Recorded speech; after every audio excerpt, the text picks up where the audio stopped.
Let's look at some more period accounts of the use of the tomahawk in America in the 18th century. Hi folks, Matt Easton here, Schola Gladiatoria. Now, recently I published a video looking at original accounts of tomahawks and hatchets used in the 18th and 19th centuries, particularly in North America, so period accounts describing these being used. This was inspired by the fact that I received this very kind offering to the channel from Ravensbeak Forge, linked below, and I've always been interested in American Indians and the kind of settler period of European settler period of history in America, and so this kind of inspired me to look more into the period sources, the primary sources that I have available to me at the moment. Now obviously there's lots of American sources, but a source that I use for a lot of research is the British Newspaper Archive. And that has period accounts, many of which do stem from America, but then are reported in British newspapers. And so I thought I would go trawling through here, looking for period accounts for the use of tomahawks, to see if we can find out some details about the different contexts and ways that these were used in period, at least according to these very specific, it has to be said, British sources. Now, the British Newspaper Archive, perhaps unsurprisingly, is an archive of British newspapers. But that being said, as I say, a lot of the reports are taken from American newspapers, so they're not all necessarily stemming from British sources originally, but I am reading them from British sources. So you have to accept that these are period sources. In this video, I'm only going to look at sources from the 1700s, that is the 18th century. And I'm only going to look at the use of the American tomahawk, rather than the use of what was sometimes termed tomahawks, certain types of small axe, for example, in the Royal Navy and British service. I'm going to particularly look at the use of American tomahawks, for the most part in America, in the 18th century, and this is from period British newspaper sources. Now, one of the things that came up in the previous video is that these types of tomahawk, and indeed other types of trade axe and hatchet, were in widespread use, not just amongst Indians, but also amongst European settlers in this period. They were used by the military, they were used by farmers, settlers, civilians, foresters, tradespeople, and of course they were used by Indians, for the most part as weapons rather than tools within the American Indian context. And certainly when we're talking about tomahawks like this, the sort of kind of traditional pipe tomahawk, these are specifically weapons. Yeah, you could use them as a tool, but they're not really well adapted to being used as tools. They are primarily weapons. Now, when we're looking at text sources, we don't always know precisely what type of tomahawk or axe is being described. There are a number of different types of tomahawk that were used by Native American tribes, as well as the hatchet type with an axe. There's also the spontoon tomahawk, and various other types. So the word tomahawk, when it's used, can mean a variety of things, and equally it can sometimes mean a small hand axe that's actually primarily a tool. So actually the word tomahawk or the word hatchet can cover a wide variety of objects, but for the most part we can assume that it is a relatively small single-handed axe of some sort, or it might sometimes be a form of war club, or, as I say, spontoon, which is more like a pick tomahawk. Now, in this first account we're going to look at, it's a traditional, shall we say, according to books and movies anyway, kind of encounter between American Indians and European settlers, where the tomahawk is mentioned and also an axe is mentioned, which is an interesting contrast there. So let's have a look at this source. So the Kentish Gazette of Tuesday 31st of May 1791, so late 18th century, says, a letter from Westmoreland County in America dated 1st of April says, on the 22nd of March, a party of Indians came to the Allegheny River opposite to Owens Island, where there were a few families settled.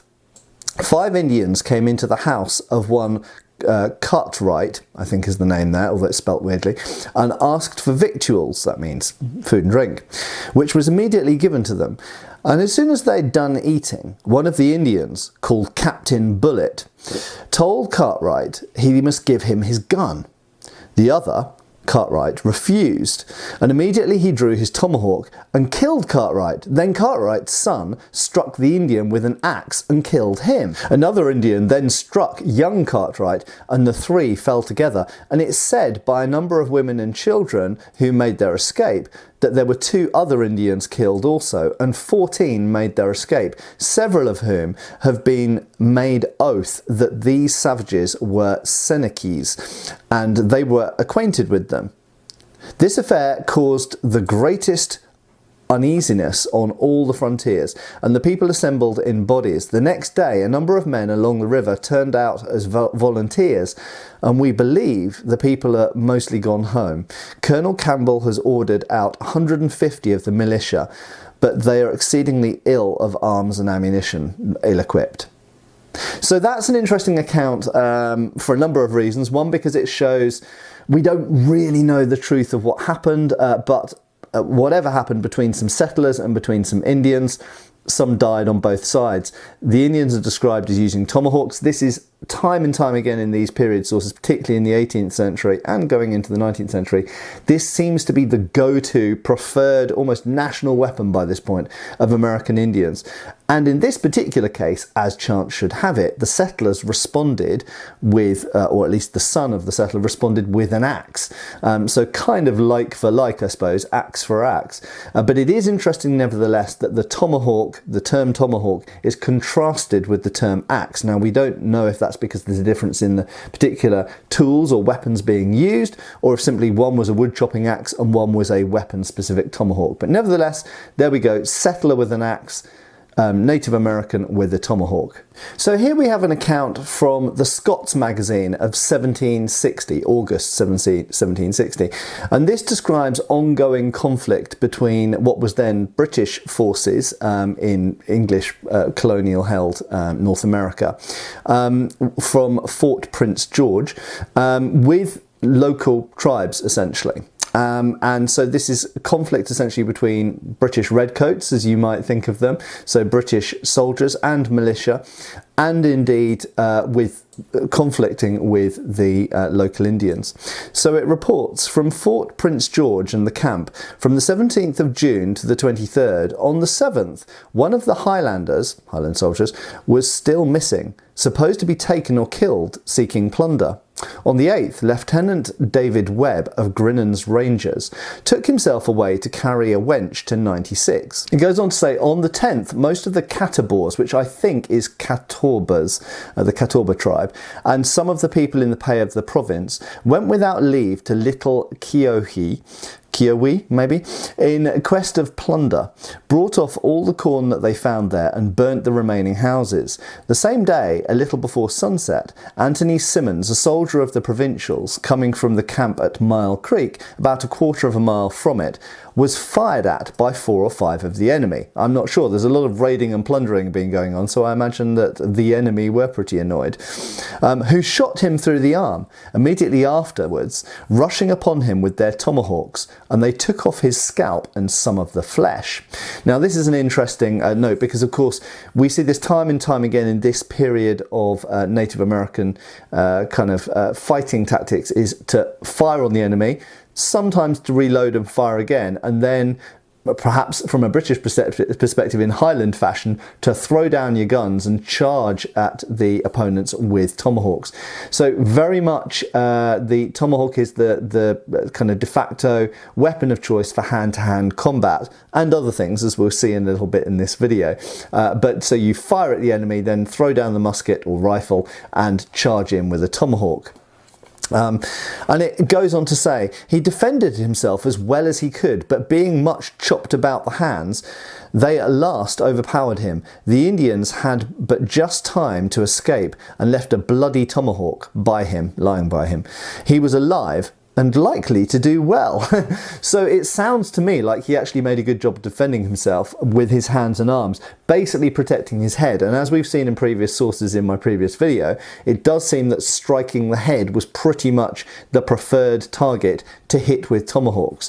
So if you managed to defend your head for long enough, or defend it well enough, then you stood a good chance of survival. And we do see that time and time again when people have been hit with the tomahawk, and indeed when they've been scalped sometimes, either with what usually it's with a knife rather than the tomahawk, then people can survive, and people did survive. It goes on to say, incidentally, that on the 11th, one of the royals was killed and scalped near the grass guard, I think it says. I don't know what that means. But anyway, this was obviously a continuing conflict of skirmishing, and it was going both ways. So really, trying to assign any fault at this point is beyond the remit of this video. But it was a pretty harsh period of continual skirmishing and raiding back and forth, and it does seem that to some extent both sides at this time, although they didn't fight in the same way, were using some of the same weapons. They were both using muskets and rifles. They were both using hatchets and tomahawks. Indeed, if we now look at the Scots magazine from May 1766, it says, describing the weapons of the American Indians, it says that their arms, their weapons, are a fusil or rifle, same thing, a powder horn, obviously, and a shot pouch for loading the aforementioned firearm, a tomahawk, which of course is what we're talking about here, and a scalping knife hanging to their neck. Okay, so these are the three weapons that really time and time again we see exemplifying the American Indian weapons of this period. That is a rifle, or musket sometimes I suppose, a firearm, a tomahawk, and a knife. And it does seem fairly consistently that obviously the firearm is used principally for shooting, very occasionally in hand-to-hand combat, the butt of it. They never really make use of bayonets. Then there's the tomahawk, which can either be used in hand-to-hand combat or as a missile weapon, and we'll get onto that in a second because that's a very important part of this video. And then finally the knife. Now, funnily enough, in hand-to-hand combat, the tomahawk is actually mentioned far more often, as far as I've seen, than the knife is. And it does seem that the knife was reserved principally as a general purpose knife and for scalping. So the knife is often described as a scalping knife, but it seems that the tomahawk was the go-to hand-to-hand combat weapon after the musket or rifle had been fired. Now, before we move away from the use of the tomahawk specifically as a hand-to-hand striking weapon, I'll just give another example. This is from, again, the Scots magazine of 1760, and this is describing an encounter where a tomahawk is used in a close assault.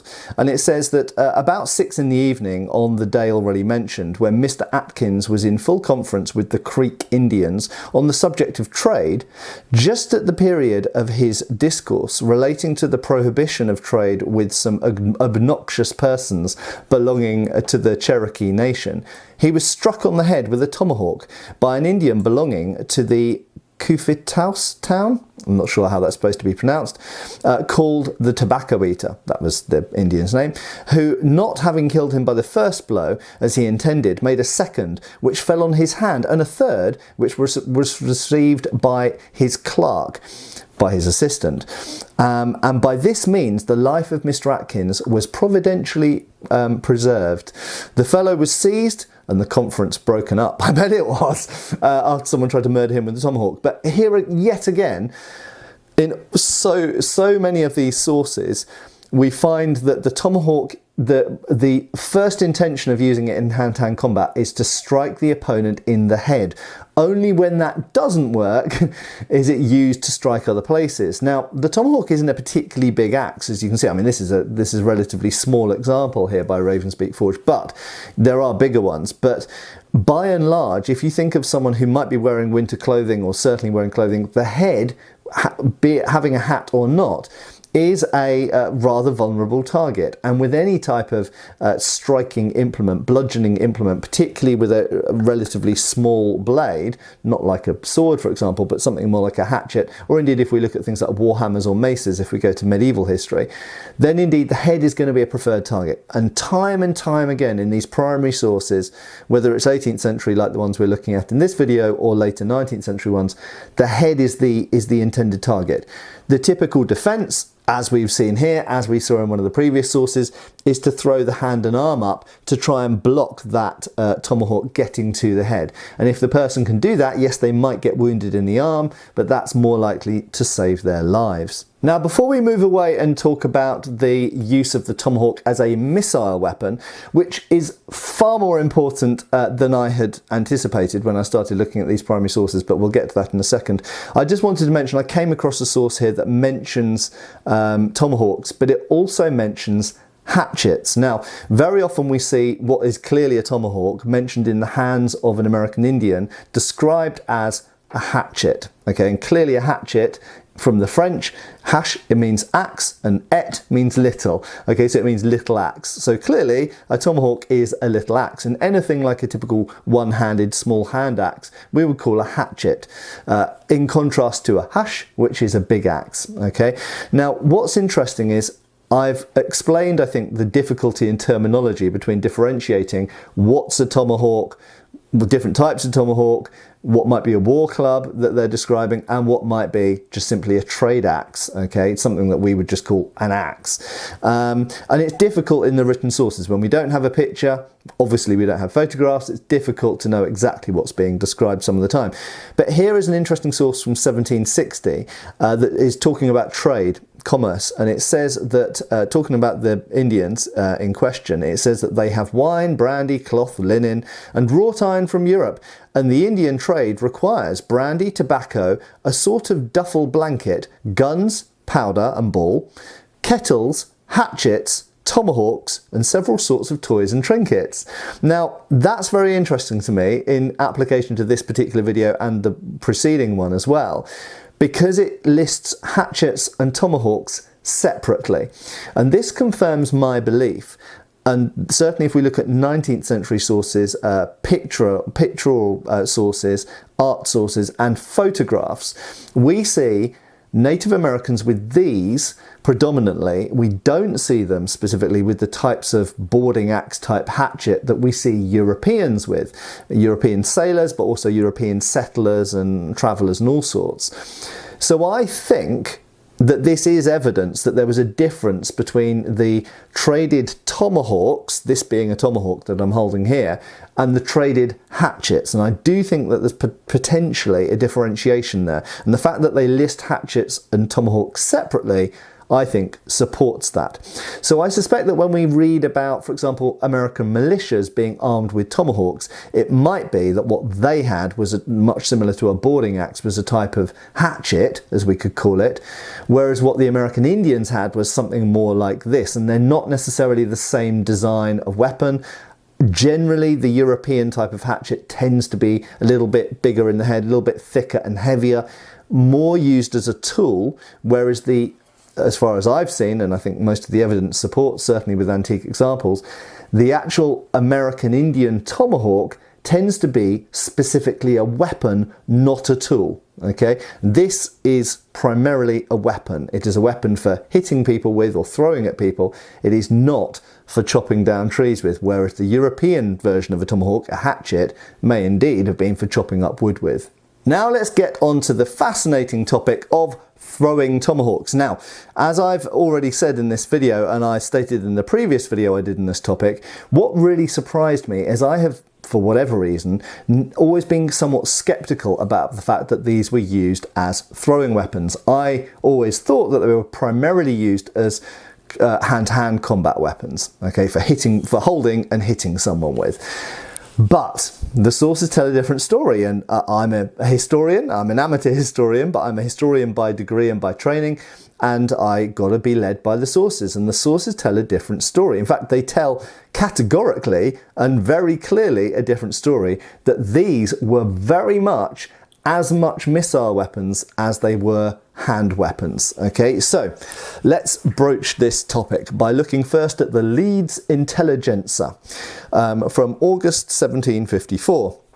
And talking about the weapons of the American Indians, it says, their only instruments of war are muskets, hatchets, and a long sharp-pointed knife. Okay, so we've seen that repeated time and time again in numerous sources now. It seems pretty cross-referenced and pretty reliable that in this period, so we're talking about the middle of the 18th century here, this is the period when North America was pretty much mostly under British control and a little bit of French. This is well before American independence, of course, 20 years before. And so in this period, there were American Indians who were essentially enemies of the settlers. There were American Indians who were allies of various settlers. There are American Indians who've been working with the British, who've been working with the French, and in some cases been fighting each other on different sides. So it was a very complex sort of environment, I suppose. But it does seem categorically across the sources that American Indians at this time, their standard weapons were muskets or rifles, the only difference being smoothbore or rifled. So a long arm, shall we say, a long firearm, hatchets or tomahawks, as we've just discussed, and long sharp-pointed knives. And it does also seem that the long sharp-pointed knives were used in hand-to-hand combat, but were very much used for scalping, probably used for other things as well, like preparing preparing meat that had been shot and things like this. But it does seem that the hatchet or the tomahawk was the go-to hand-to-hand combat weapon. And it goes on to say, talking about the long pointed knives, these they always carry about them. So in fact, that's talking about all of the weapons. Now it says specifically about the hatchets. It says their hatchet in wartime, I don't know why only in wartime it specifies, is stuck in their girdle behind them. So that's an interesting detail because it tells us about where they're wearing them. Now, again, this source might be wrong. It might be only based on one particular group of people that have been observed. But nevertheless, it's an interesting observation. So these were tucked in the belt, basically, behind the person, so they could be pulled out that way from behind. So stuck in the girdle behind them. Besides what use they make of this weapon in their hand, as we've talked about, as a striking implement, they have a dexterous way of throwing it, which I have seen them often practice in their exercise. Now, whoa, a whole load of interesting things to unpack there. So first of all, they throw them and they use them in hand-to-hand combat. We've already established that. This seems to be completely accepted and repeated by numerous sources. But it also refers to them practicing. And it refers, this is a first-hand account of someone who's seen the American Indians wearing these and practicing with them. Very interesting, I find, whenever I hear about weapon practice as someone who practices martial arts. So as I've often seen them, as I've seen often practice in their exercise, by throwing it into a tree at a distance. They have in this the art of directing and regulating the motion so that though the hatchet turns around as it flies, the edge always sticks in the tree and near the place at which they aim it. So, I mean, there you go. This is from 1754. It literally describes axe throwing as all of us would commonly think of it. It's describing them using a tree as a target and repeatedly throwing or practicing the throwing of their tomahawks into the tree such that it spins around and sticks in the tree at near the mark that they're aiming at. So clearly they were practicing this lot. It was probably something that they spent a huge amount of time doing and were very adept at doing. Now this next bit, it's same source, 1754, it says, the use of bows and arrows are now entirely laid aside, except among the boys who are still very dexterous in killing fowl and other animals with them. Now, I find that hugely interesting. So, you know, anybody who grew up watching Westerns would have this idea that even in the 19th century, there were still a lot of American Indians using bows. And I'm sure that there were Americans using bows. In fact, we know archaeologically there were. And we know that at some of the battles and sort of uprisings, whatever, conflicts in the 19th century, that bows were used. But I find it very interesting, at least in this place and this time, and we're talking about the east of America here, in 1754, that again we've got the standard weapons of Native American Indians as being a long firearm, a tomahawk, a long knife, a long pointy knife. And bows and arrows, at least according to this person's witness account, who seems to know what they're talking about, were only used really for hunting by youths, and firearms were used by all the adults. Obviously when firearms could be obtained. And we see sort of a repeat of this later on in the middle of the 19th century in the West, where when American Indians could get rifles, when they did have access to Winchesters and Springfields and everything else, that's what they used. They might have used bows if they didn't have access to a firearm, but if they had access to a firearm, then they used a firearm. So firearm, tomahawk, long knife. This is repeated again and again and again, and the tomahawk used in hand and for throwing. Here we've got another source, which is the Caledonian Mercury, another Scottish one, from 1779. And it says here, we were lately informed that in England a great number of poles with spikes were to be deposited in churches wherewith the people might arm themselves in case of invasion. So it's talking about pikes, basically. It's talking about pikes for local militias in England. So obviously the fear was always there of the French, and this isn't long before the French the Napoleonic Wars, the wars with France then. So anyway, it's talking about provision in England of pikes. But it goes on to say, if the people knew the excellency and uses of the tomahawk, they might repel an invasion without any other arms, for the tomahawk can kill at the distance of up to 50 yards. And by the time each man has thrown 2 or 3 of these, which they can do with a great celerity, speed, and without stopping, they can rush upon the enemy with poles and spikes, so pikes, before they recover from their consternation, from their anger, basically. So it's literally, this is a British source inspired by contact with the Americas and observations in Americas, talking about the throwing of tomahawks, in this case presumably at the French, throwing a whole bunch of them as they're trying to fire their muskets and reload their muskets, and then charging in with pikes, which actually is, I think, fascinating, because this is essentially a British source looking at advice for British home defence, which is actually taking inspiration from North American Indians. Now, moreover, there was a person who was championing the cause of this strategy, and his name was Peter Williamson, probably a Scotsman, although of origin anyway, but it says that he was from North America. So this source, again, it's the Caledonian Mercury of 1779, says that we hear that Mr. Peter Williamson from North America, who has had the honour of throwing the Indian tomahawk before His Majesty, that would be George III at this time, and many of the nobility, proposes to teach the art to the inhabitants of this city and its environs. So literally, this is someone who's from North America, over here, who's basically going, look, I'm absolutely badass at throwing this tomahawk. If we just teach the people over here to throw tomahawks really quickly, you don't have to worry about the French anymore.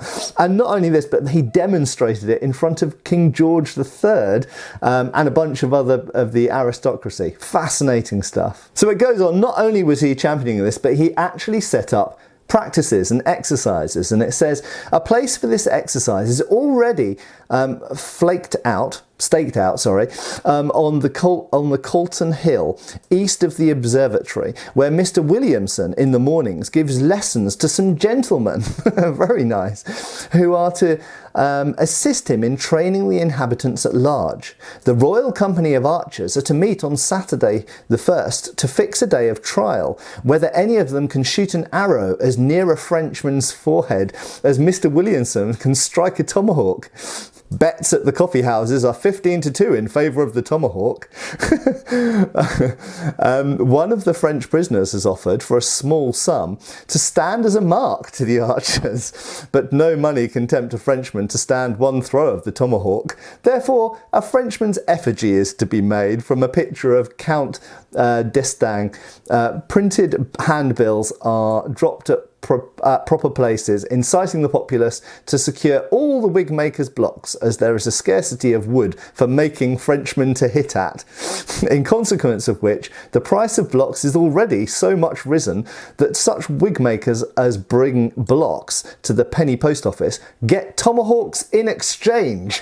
So not only were they teaching people to throw tomahawks, they were also challenging the Royal Company of Archers, and the making of Frenchmen wooden block targets to throw the tomahawks at caused a shortage of wooden blocks. It's just amazing stuff. But it really gives you a sense of the fact that throwing tomahawks was widely known about at this time, and was even practiced in Britain and demonstrated to the king. So absolutely, I don't think there's any question that these were recognised as prime and highly effective throwing weapons. Now it went even further. There were demonstrations by actual American Indians, and what we have here is a advertisement for an event, an advertising card that says, "By permission of the Right Honourable the Lord Mayor, the Indian chiefs of the Catabor Nation, North America, may be seen this and every day from the 12th to the 3rd at the Lyceum, College Green, prior to their final departure, which will shortly take place. Admittance 1 shilling and 1 pence. Those ladies and gentlemen desirous of seeing their various exercises with the tomahawk, bow and arrow, and of more minutely inspecting these wonderful and celebrated characters may now gratify their curiosity.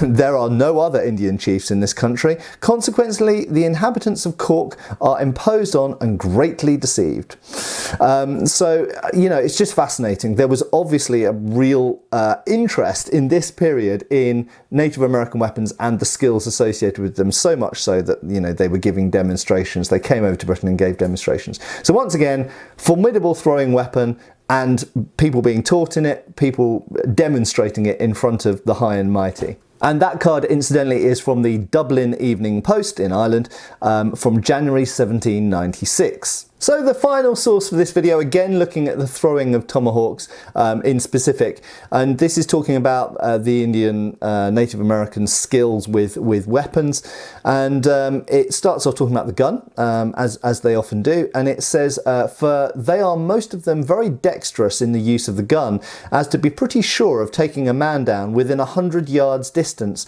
and partly by their rushing upon them towards the close of the battle, and pursuing them not only with their guns but hatchet also." So we come back again here to the use of this as a hand weapon.